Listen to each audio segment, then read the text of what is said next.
नमस्कार. शिवसेना उद्धव बाळासाहेब ठाकरे पक्षाच्या वतीने या पत्रकार परिषदेमध्ये सर्व डिजिटल आणि प्रिंट माध्यमांचे मनपूर्वक स्वागत.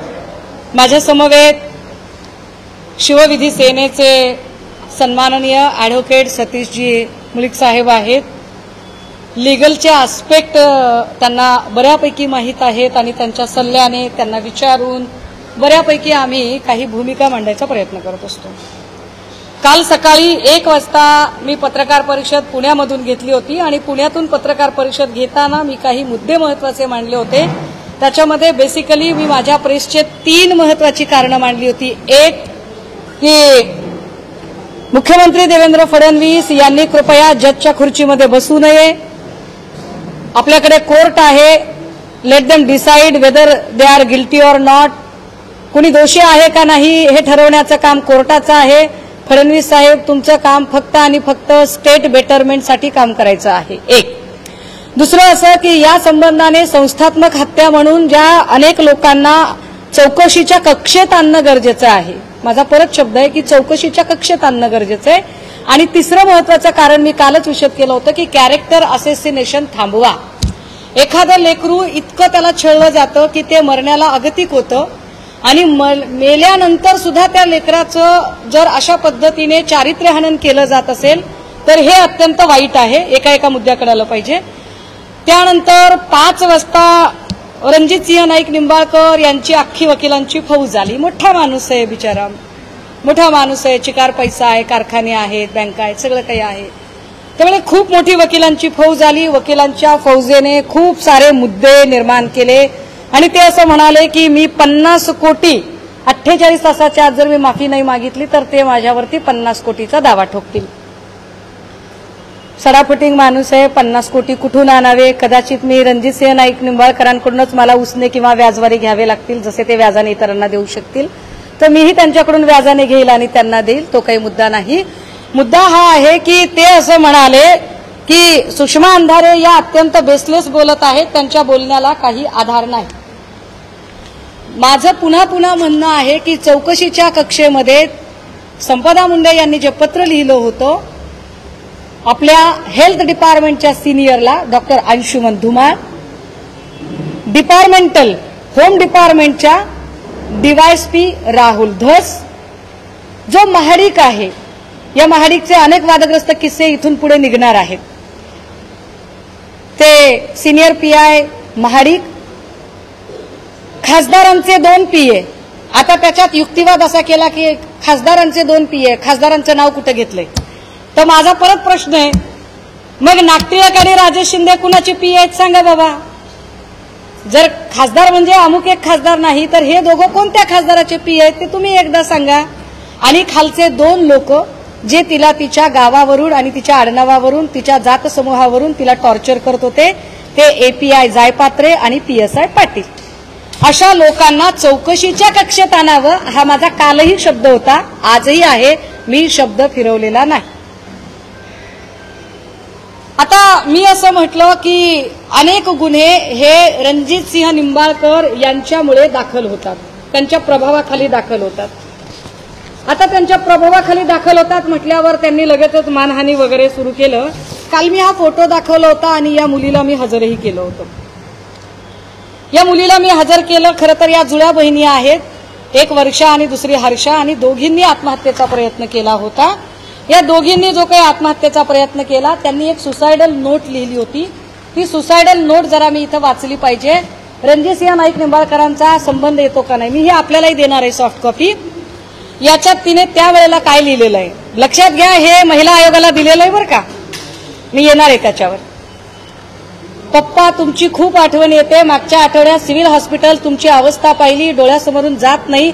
तुमच्यासारख्या खंबीर माणसाच्या डोळ्यात घटकोघटकी पाणी बघून आम्हाला हतबल झाल्यासारखं वाटतंय.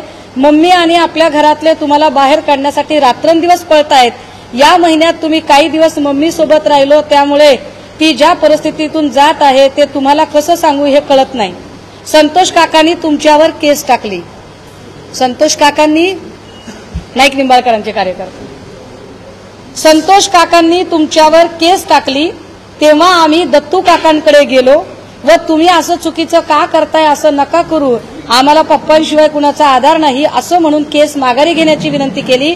त्यावेळी ते आम्हा दोघींना म्हणाले, काय म्हणाले ते, बाळ मी काही करू शकत नाही, आमच्यावर खासदार रणजित दादांचा खूप दबाव आहे। सुसायडल नोट मधला उल्लेख आहे हा। मी का काल नाव घेतले त्याचे आधार आहेत माझ्याकडे, की आमच्यावर खासदार रणजित दादांचा दबाव आहे असं फिर्यादीकर्त्याने सांगितलं। हे मुलगी सुसायडल नोट मध्ये लिहिते, नोट खूप मोठी आहे ही।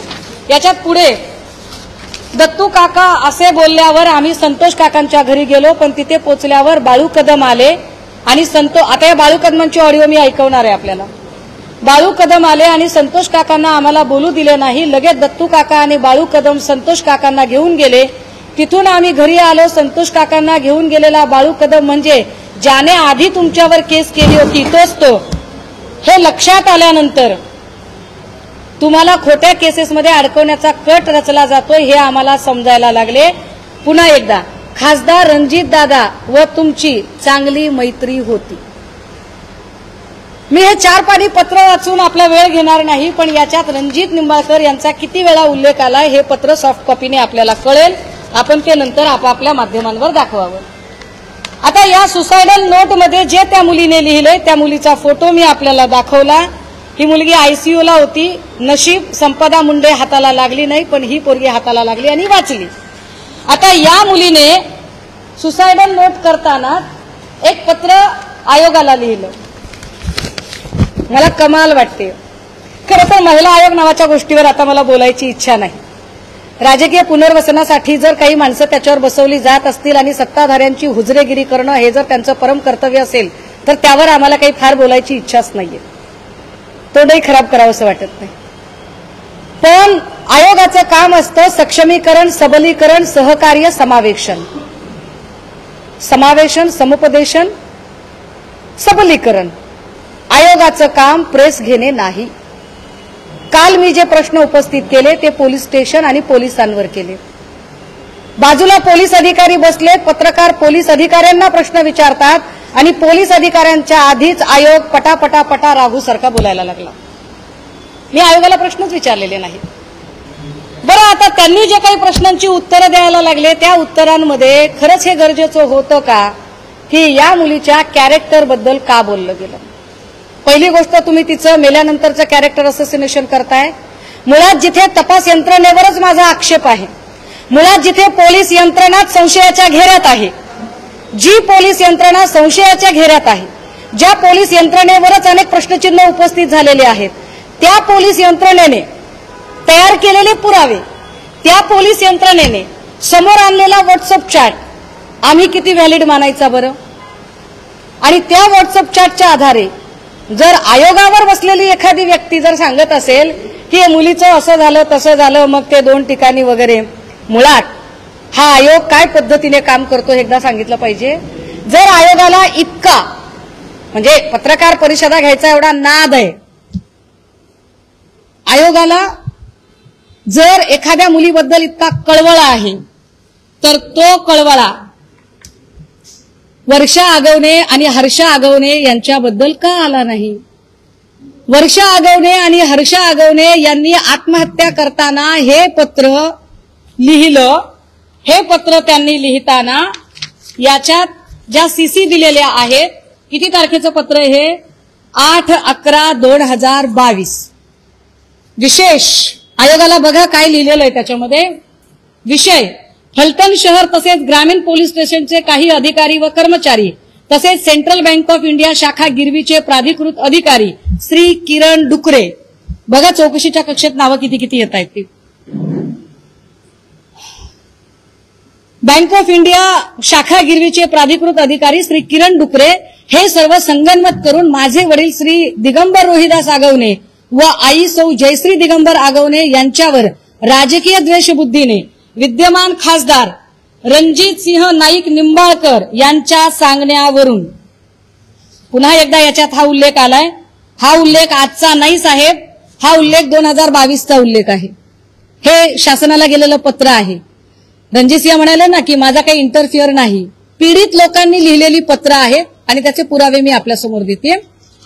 की रणजितसिंह नाईक निंबाळकर यांच्या सांगण्यावरून वेगवेगळ्या खोट्या फौजदारी केसेस दाखल करून त्यांना त्रास देऊन भीतीचे वातावरण तयार केल्यामुळे 6/11/2022 रोजी नैराश्यामुळे व मानसिक ताणतणावामुळे आत्महत्येला सामोरे.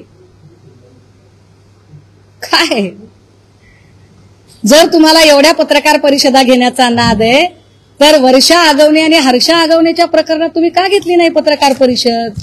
का नाईक निंबाळकरांना तेव्हाच प्रश्न विचारले नाही? का तुम्ही वैष्णवी हलवण्या प्रकरणात वैष्णवीच्या बाजूने प्रश्न विचारले नाही? का तुम्ही वेगवेगळ्या टीव्ही चॅनलच्या डिबेटमधून पळून गेला होतात? का तुम्हाला तनिषा भिसे प्रकरणात रिपोर्ट सादर करायचा होता जो आतापर्यंत सादर करता आला नाही? मी अजून खूप काही बोलू शकते, पण एखाद्या लेकराचं कॅरेक्टर असोसिएशन फक्त तुम्हाला आता भाजपकडे उडी मारायची म्हणून भाजपचा एक माणूस वाचवायचा आहे का तर मुख्यमंत्र्यांनी त्याला क्लीन चिट देण्याचा प्रयत्न केला म्हणून तुम्ही तातडीने जाता आणि मुख्यमंत्र्यांची मेहर नजर तुमच्यावर व्हावी याच्यासाठी जर तुम्ही अशा पद्धतीने वागत असाल आणि त्या पोरीचं कॅरेक्टर असोसिएशन करत असाल तर तुम्हाला काय बोललं पाहिजे? तुम्ही महिला आयोग आहात. महिला आयोग असा बदनामी करत नसतो कुठल्या बाईची. म्हणजे मला सुनील तटकरेंना या पत्रकार परिषदेच्या निमित्ताने सांगायचंय, आवरा जरा माणसं, आवरा. चुकीच्या लोकांना चुकीच्या ठिकाणी बसून पक्ष धोक्यात आणू नका आणि महिला आयोगाला काळीमा फासू नका, महिला आयोगाच्या कारकिर्दीला कलंक लावू नका. अशा पद्धतीने वागून तटकरेजी संघटना सध्या तुमच्याचकडे, त्यामुळे द्या लक्ष याच्याकडे. या सगळ्यांमध्ये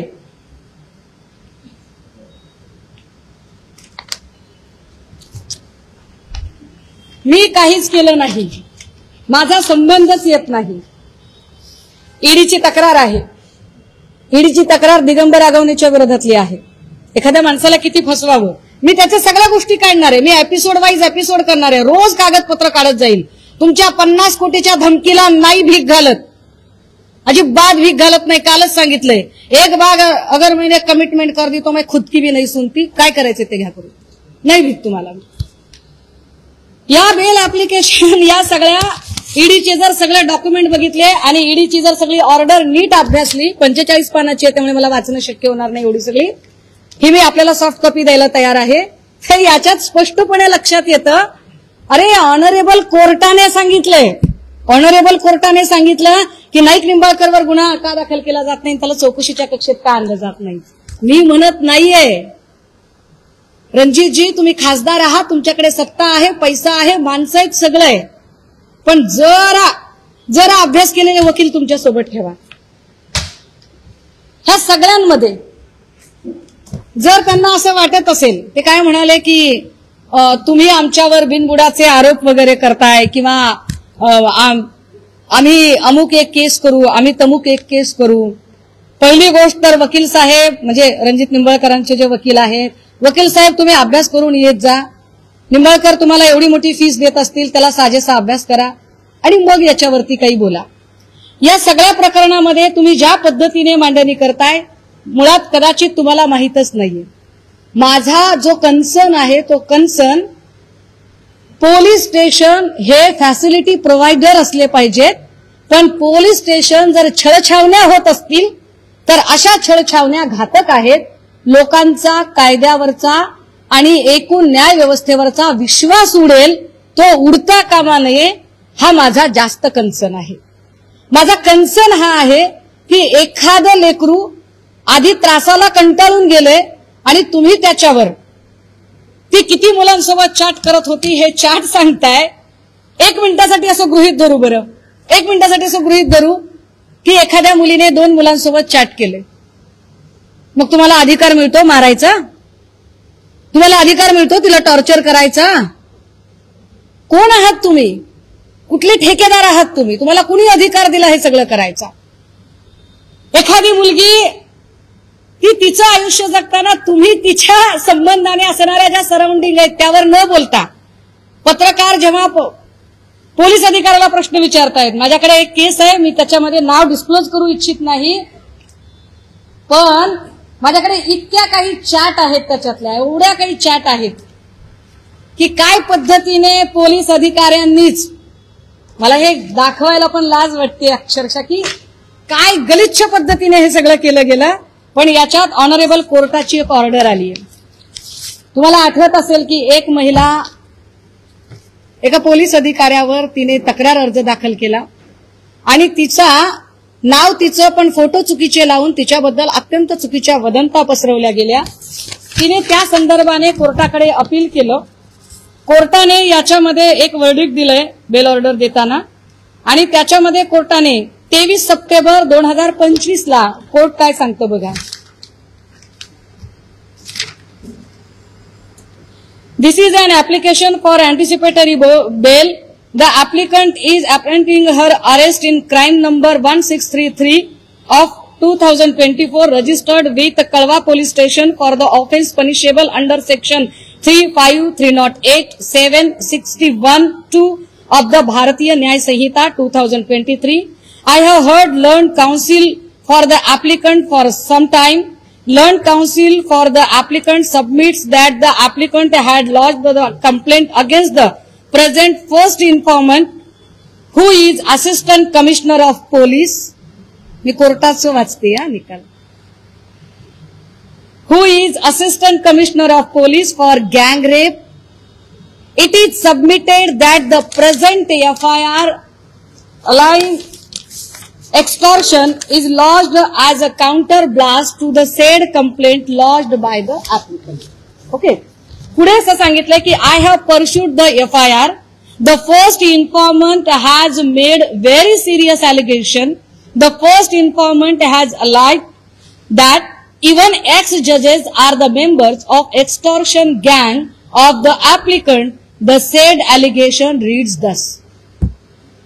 की असं सांगितलं गेलं की जज आणि बाईची मिळून टोळी आहे आणि ते लुटतात वगैरे काय म्हटलं होतं. कोर्टाने स्पेसिफिक पॅरा कोट केलाय आणि कोर्ट असं सांगतंय. त्यानंतर काही दिवसांनी तिने माझे विरुद्ध तसेच सहाय्यक पोलीस आयुक्त कार्ले यांचे विरुद्ध गँगरेप केल्याच्या तक्रारी अर्ज केल्याचे समजले. त्यानंतर आम्ही सदर महिलेची माहिती काढली असता समजले की तिची टोळी असून त्यामध्ये वकील, माजी न्यायाधीश व इतर लोक असून ते, मी युवतीचं नाव जाणीवपूर्वक वाचत नाही, महिलेचं नाव, हिचे मार्फत प्रेमाचे जाळे टाकून सरकारी अधिकाऱ्यांना फसवतात व त्यांच्या विरुद्ध विनयभंग बलात्काराची तक्रार करून ती मागे घेण्याकरता मोठ्या रकमेची मागणी करतात. त्यांची मागणी पूर्ण करणाऱ्या व्यक्तीविरुद्धची तक्रार कालांतराने मागे घेतात. अशा प्रकारे केलेल्या 7-8 तक्रारीची माहिती मला असून आवश्यकता असल्यास मी सादर करेन. कोर्टाला म्हटलं, पोलीस अधिकाऱ्यांनी म्हटलं की आम्ही हे कोर्टाला सादर करू आणि कोर्टाने काय सांगितलं त्यावर. The first informant through the investigating officer shall produce the material of relation to the aforesaid allegation on the next date. The first informant is put to notice that if the allegation are found to be baseless, appropriate penal action and departmental action will be ordered against him. कोर्टाने सांगितलं की तुम्ही ते पुरावे सादर करा. तो कोणता जज आहे, तो कोणता माणूस आहे, त्या सगळ्यांची नावं, आधार कार्ड, फोटो, त्यांचं सगळं सादर करा. आणि कोर्टाने तारीख दिली त्याच्यात 29 सप्टेंबर. 29 सप्टेंबरला काय झालं दादा हो? 29 सप्टेंबरला पोलीस अधिकारी कोर्टाकडे गेले आणि म्हणाले आम्ही माफीनामा द्यायला तयार आहोत. आणि कोर्टाने सांगितलं आता आम्हाला माफीनामा नको, आता माफीनामा नको, आता आम्हाला ते माहितीच हवी आहे. आणि ती माहिती जर नाही मिळाली तर आम्ही तुमच्या विरोधात इन्क्वायरी लावू, डिपार्टमेंटल ऍक्शन घेऊ. हे का वाचून दाखवते? मला ही महिला कॅमेरासमोर आणता आली असती. महिला खाली आहे. मला महिलेचं नाव वाचता आलं असतं, मला अधिकाऱ्यांचे फोटोही दाखवता आले असते, पण मी हे करणार नाही. मुद्दा काय आहे की इथे ज्या पोलीस अधिकाऱ्यांच्या बद्दल कोर्टाने हे सुनावलेलं आहे याचा दुसरा अर्थ पुन्हा एकदा तोच होतोय की पोलीस स्टेशन छळछावण्या होत आहेत का? पोलीस स्टेशन हे फॅसिलिटी प्रोव्हायडर असले पाहिजेत, रक्षकच कायद्याचे भक्षक होत आहेत का? आणि अशा खाकी वर्दीच्या आड ज्यांच्याकडे आम्ही अपेक्षेने बघतो, जर तेच कायद्याचे भक्षक होत असतील तर त्यांना पनिश करायचं सोडून त्यांची बाजू घेऊन ज्यांच्यावर आरोप आहेत, जे सदोष आहेत, ज्यांना आम्ही गुन्हा केलाय असं मानतोय, अशा लोकांच्या सांगण्यावरून तुम्ही महिलेचं कॅरेक्टर असोसिएशन करता. कालचे व्हिडिओ फुटेज काढा. काल महिला आयोग जिथे बसला होता त्यांच्या मागचे सगळे चेहरे झूम करा. इन्सर्ट मध्ये टाका. हे सगळेच्या सगळे चेहरे नाईक निंबाळकरांचे कार्यकर्ते आहेत. तुम्ही कोण म्हणून गेला होता? तुम्ही नाईक निंबाळकरांचे समर्थक म्हणून गेला होतात की तुम्ही आयोगाचे पदाधिकारी म्हणून गेला होता? तुम्हाला काय अधिकार आहे एका लेकराचं तुम्ही कॅरेक्टर असोसिएशन करण्याचा?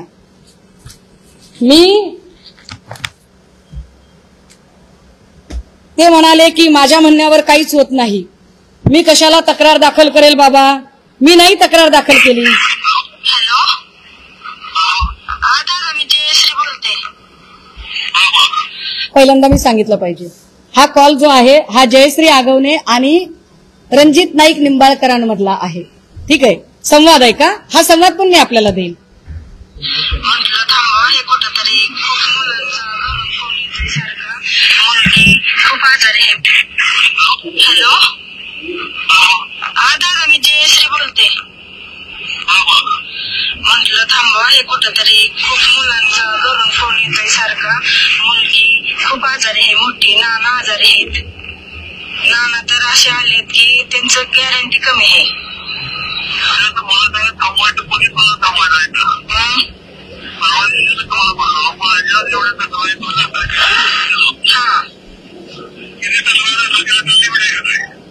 किती आता मी काय बघितलं नाही दादा. थांबवा पण तुमच्या आता तुम्ही कुठेतरी मी काय म्हणते, मी शब्द देते तुम्हाला, त्यांना बाहेर येऊ द्या, मी स्वतः समोर घेऊन येते त्यांना.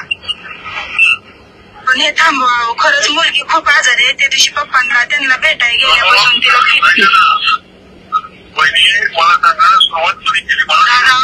तुम्ही आहे, तुम्ही आपण आज एकत्र राहिलो, एकत्र 10-12 वर्ष झालं आपण एकत्र काढले. हा पूर्ण कॉल मी आपल्याला पाठवते. हा कॉल हा संवाद आत्ता या 8 दिवसातला हा संवाद आहे. आता मिटवण्याची भाषा रणजित नाईक निंबाळकर करतात. जे नाईक निंबाळकर काल म्हणत होते की माझा या सगळ्या प्रकरणांशी काय संबंध आहे, माझा संबंधच नाही, आगवणेचा माझा तर अजिबातच संबंध नाही, आगवणेवर अशाच केसेस पडलेल्या आहेत. त्या आगवणेची बायको म्हणते की दादा मिटवून घ्या, आणि ते म्हणतात की सुरुवात कुणी केली. म्हणजे यांच्या प्रभावाखाली यांनी अधिकाऱ्यांना आपल्या सत्तेचा गैरवापर करत त्यांना त्रास दिला, हे या ऑडिओवरून स्पष्ट होते. नाईक निंबाळकरांना मला अजून धमक्या जर द्यायच्या असतील तर त्यांनी द्याव्यात. मी पण पुणेकर आहे, तुम्ही मला धमक्या द्या, मी तुम्हाला अजून एक एपिसोड ऐकवेल, मी अजून तुमचे सगळे डॉक्युमेंट काढेल. मग 234 कोटीचं कर्ज कसं घेतलं, स्वराज डेअरीचं काय झालं, स्वराज डेअरी कुठे ग्रुपला कशी विकली, कुठे ग्रुपचा त्याचा परिणाम ज्ञानराधा बँकेवर कसा झाला, कुठे आत कसा गेला, याची सगळी सिरीज मला ही बाहेर काढता येऊ शकेल आणि मी ती काढेल. त्यामुळे मला धमकावू नका. मी लहान माणूस आहे, मी तोड पाण्यातला नाहीये. मला जर पैसे आणि सत्तेची हाव असती तर मी कदाचित सत्ताधाऱ्यांच्या बाजूला बसले असते, पण मी सत्ताधाऱ्यांपेक्षा मी सत्याच्या बाजूने आहे. माझ्यावर तुमच्या धमक्यांचाही प्रभाव होणार नाही आणि तुमच्या आमिषांचाही प्रभाव होणार नाही. पण मी उर्मट नाही, मी विनम्र आहे.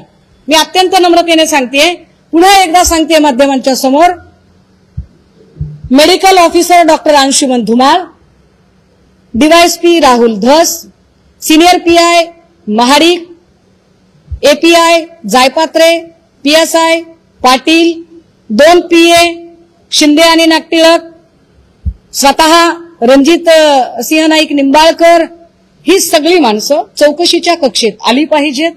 मी नम्र माणूस आहे, आपण मला तिथून धमक्या द्यायची गरज नाही. मी निहत्ती, काय माझ्याकडे काही माणसं नाहीत, हत्यारं नाहीत, काय नाही, मी निहत्ती फलटणला यायला तयार आहे. मी 2 किंवा 3 तारखेला फलटणला स्वतः येते. काय तुमची लोक माझ्या अंगावर घालायची ती घाला, काय हल्ले करायचे ते करा. मेलेल्या लेकराचं तुम्ही कॅरेक्टर असोसिएशन केलंय म्हटल्यावर आमच्यासारख्यांच्या बाबतीत तर तुम्ही काही करू शकताय. पण तुम्हाला जे करायचंय ते करा, मी लढणार आहे. आणि होय, मी फलटण पोलीस स्टेशनला येणार आहे. फलटण पोलीस स्टेशनला येण्याची माझी तारीख 2 किंवा 3 असेल, ही माध्यमांच्या समोर आता स्पष्ट करतो. थँक्यू.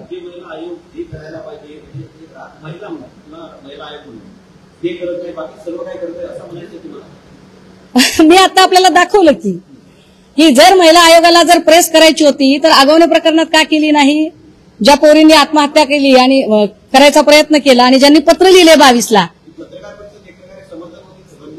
प्रश्नच नाही. ही पत्रकार परिषद ही आयोगाची पत्रकार परिषद नव्हती. ही रणजित सिंह नाईक निंबाळकर यांच्या बचावासाठी घेतलेली, सत्ताधाऱ्यांनी घेतलेली पत्रकार परिषद होती. कारण बघा, त्या पत्रकार परिषदेत जर मी 1 वाजता फक्त आणि फक्त तपास यंत्रणेवर प्रश्नचिन्ह निर्माण केलेत, 1 वाजता मुलगी का गेली, हॉटेल कुणाचं आहे, डेडबॉडी का उचलली, हस्ताक्षराच्या वर मी प्रश्न विचारलेत, म्हणजे माझे प्रश्न हे सगळ्या लाईन ऑफ इन्व्हेस्टिगेशनचा भाग आहे. मला उत्तर अपेक्षित आहेत लाईन ऑफ इन्व्हेस्टिगेशनचा भाग असणाऱ्या लोकांकडून. आयोग तपास यंत्रणेचा भाग नाही, अजिबात नाही. हे आयोगाने मध्ये पडायचं कामच नाही. आयोगाला जिथं मध्ये पडायचं तिथं कुठे पडतोय आयोग? आता तिकडे ते काहीतरी नागपूरचं प्रकरण झालंय, पडावं त्याच्यात आयोगाने. का तुम्ही वर्ष आगवण्याच्या पत्राला आणि विशेष माझ्याकडे कॉल रेकॉर्ड आहे, मी ऑन कॅमेरा सांगते, माझ्याकडे कॉल रेकॉर्ड आहे. हे सगळं झाल्यानंतर आज येताना महिला आयोगाकडून फोन आला हर्षा आगवणीला की तुमचं पत्र आमच्याकडचं सापडत नाहीये, तुमच्याकडे असेल तर आम्हाला दाखवा, आम्ही पोलीस स्टेशनला फोन करते गुन्हा नोंद करण्यासाठी. हे ते पत्र त्या मागत होत्या. लक्ष कसं राहील ऑफिसमध्ये कोणतं पत्र आलं आणि कोणतं नाही ते? आयोगाला जर लक्ष द्यायचं असेल ना, तर आपल्या कार्यक्रमामध्ये जिथं आपल्या पक्षाचं चिन्ह आणि नेत्यांचं बॅनर लागतंय तिथं जो लावणीचा प्रोग्राम झालाय तिकडे लक्ष द्या. आणि नोटिसा पाठवायच्या असतील तर लावणीचा कार्यक्रम घेणाऱ्या त्या लोकांना आयोग म्हणून नोटिसा द्या, तिथं तुमचा बडगा दाखवा. इतर ठिकाणी तुम्ही कॅरेक्टर असोसिएशनच्या भानगडीत पडायचं नाही. अन्यथा आम्ही सभ्य आहोत, सज्जन आहोत, सुसंस्कृत आहोत, पण सहनशीलतेचा अंत बघू नका.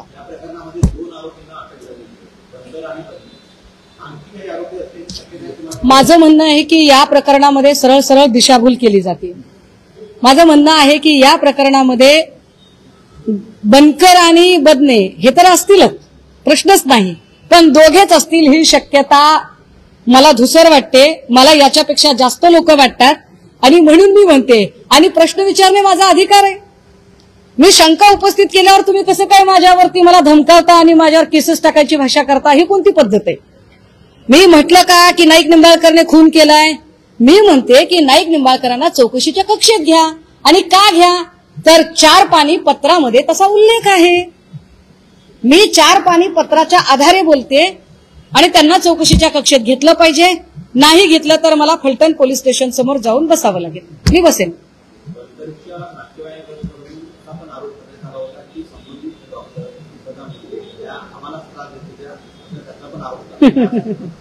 दादा, काल मी पत्रकार परिषद घेतली. कालच्या पत्रकार परिषदेनंतर माझ्याकडे अजून FIR आल्या. माझ्या कालच्या पत्रकार परिषदेनंतर पाचंगणेच्या एक दाम्पत्य पुढे आलं की त्यांच्या मुलीची पण आत्महत्या दाखवली गेली, त्यांना ती हत्या वाटते. किती किती प्रकरणं आहेत ही? एक प्रकरण आहे. मी काल नंदू ननावरेचं प्रकरण सांगितलं, धनंजय ननावरेचं प्रकरण सांगितलं. मी किती केसेस सांगितल्या. तो तुषार खरात काय पत्रकार, त्याच्यावरही ही एक केस पडलेली होती. किती लोक आहेत अशी? आता ह्या सगळ्या लोकांचा आणि संपदा मुंडेंचा काय संबंध असेल बरं? आपण मुद्दा समजून घ्या. जसं परळीचं पोलीस स्टेशन छळछावणी झाली होती, तसंच फलटणचं पोलीस स्टेशन छळछावणी झाली आहे का याची चौकशी झाली पाहिजे. आणि जे स्थानिकचे पोलीस आहेत त्यांना बाजूला ठेवा. माननीय उच्च न्यायालयाने यामध्ये स्वतंत्र अशी चौकशी समिती नेमावी. मग तुम्ही तो तपास CBI, CID काय करायचे ते करा, पण स्थानिकच्या पोलिसांवर विश्वास नाही. आणि स्थानिकच्या पोलिसांनी दाखवलेले पुरावे जर सत्ताधारी पक्षाचा बचाव करण्यासाठी आयोगाच्या नावाखाली कुणी येऊन व्हॉट्सअप चॅट वगैरे आहेत असं दाखवत असेल तर तुम्ही महिला आयोगाला काळीमा फासत आहात. तटकरेजी अशा लोकांना आवरा. आयोगाचीही इज्जत ठेवा आणि पक्षाचीही ठेवा.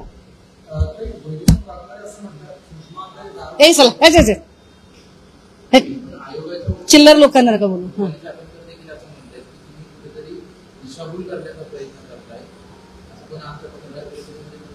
कोण माझं म्हणणं काय आहे, माझे प्रश्न लाईन ऑफ इन्व्हेस्टिगेशनच्या संदर्भाने आहे, माझे प्रश्न चौकशीसाठीचे आहे आणि चौकशीचा भाग चाकणकर नाहीत. त्यामुळे चाकणकरांना प्रश्नच विचारायचा अधिकार नाही, त्यांना उत्तर द्यायला मी बांधील नाही. हा, चाकणकरांनी एकदा जाहीर करावं की त्या नाईक निंबाळकरांच्या बाजूने पत्रकार परिषद घेत आहेत, मग मी नक्की उत्तर देईन. आयोग म्हणून त्यांना प्रश्न विचारायचा अधिकार नाही, त्यांनी नाही विचारावे मला. हा, त्यांनी नाईक निंबाळकरांच्या समर्थक प्रवक्त्या म्हणून नक्की बोलावं.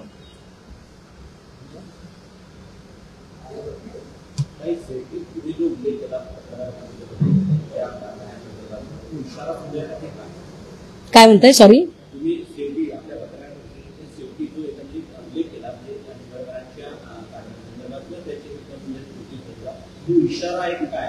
नाही, इशारा नाही दादा, जे वास्तव घडलंय ते.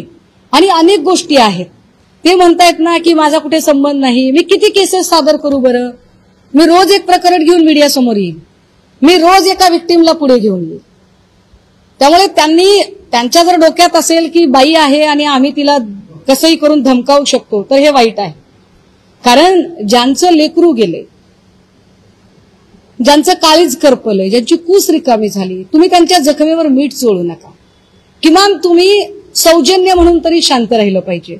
पण काय करावं आता, आयोगावर महिला काम करते आणि तिच्याकडे ते सौजन्य नसतं, काय करणार?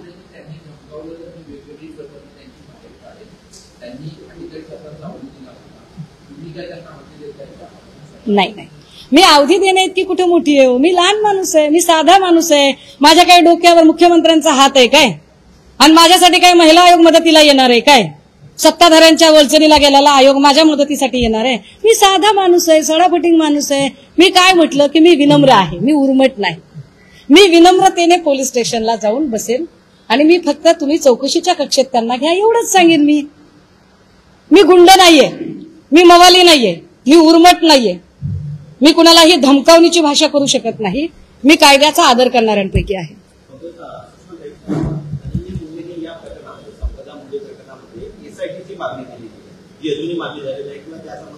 सरकार काही बोलत नाही. संबंधित पोलीस अडचण असेल ते कर्मचारी त्यांच्याकडून तपास काढून इतर यंत्रणेकडे किंवा एसआयटी स्थापन करून अशी काही मागणी आहे. माझी मागणी आहे की माननीय उच्च न्यायालयाने स्वतंत्र चौकशी समिती नेमावी, जी अक्षय शिंदे प्रकरणात पण आपल्याकडे नेमली होती. तेव्हाही मी म्हटलं होतं की अक्षय शिंदेचा एन्काउंटर नाही, हत्या आहे. आणि कोर्टाने त्या संबंधाने आपलं म्हणणं मांडलं.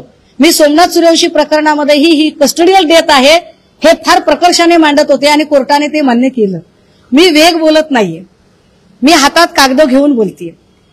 आता आमचं काय म्हणणं आहे की एक तर तुम्ही कॅरेक्टर असोसिएशन थांबवा, अन्यथा मग आम्हाला पण वाईस वर्षा वार आम्हाला त्याच्यावर येऊ देऊ नका प्लीज. आम्ही फार नम्रतेनं बोलतोय, आम्ही हात जोडलेत ना, हात उघडायला भाग पाडू नका. पण याच्यामधले सगळे सीडीआर निघाले पाहिजेत. महाडिक आणि रणजितसिंह नाईक निंबाळकर या दोघांचे सीडीआर निघाले पाहिजेत. महाडिक आणि राहुल दास यांचा सीडीआर निघाला पाहिजे. महाडिक, रणजितसिंह नाईक आणि बदने बनकर यांचे सीडीआर निघाले पाहिजेत. दिलीप भोसले, रणजितसिंह नाईक निंबाळकर, बदने यांचे सीडीआर निघाले पाहिजेत. मी ज्या ज्या लोकांची नावं घेते त्यांचे सीडीआर तपासले जावेत. मी असं अजिबात म्हटलं नाही की अमक्याने गुन्हा केलाय. माझ्या शंका आहेत, मला प्रश्न विचारायचा अधिकार आहे, मला न्याय मागायचा अधिकार आहे. माझ्या जिल्ह्याची लेखमाता आहे, फक्त माझ्या जिल्ह्याची म्हणून नाही.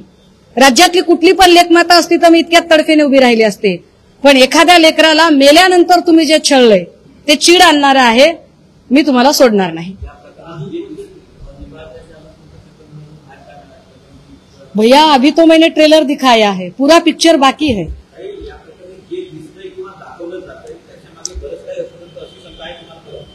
माझं स्पष्ट म्हणणं आहे, ज्या पद्धतीने रोहित वेमुल्लाची संस्थात्मक हत्या झाली, हा संस्थात्मक हत्येचा प्रकार आहे. It's a clear cut institutional murder case. आणि ती इन्स्टिट्यूशनल मर्डर केस ट्रीट करण्याच्या ऐवजी तिचं कॅरेक्टर असोसिएशन करणं हे वाईट आहे. आणि पुन्हा पुन्हा त्यावरतीच येते की कृपया हे थांबवा. महिला आयोगाला हे शोभत नाही. आयोगाची गरिमा राखा. तटकरे साहेब, ती गरिमा राखणं तुमच्या हातात आहे, एवढंच सांगेन.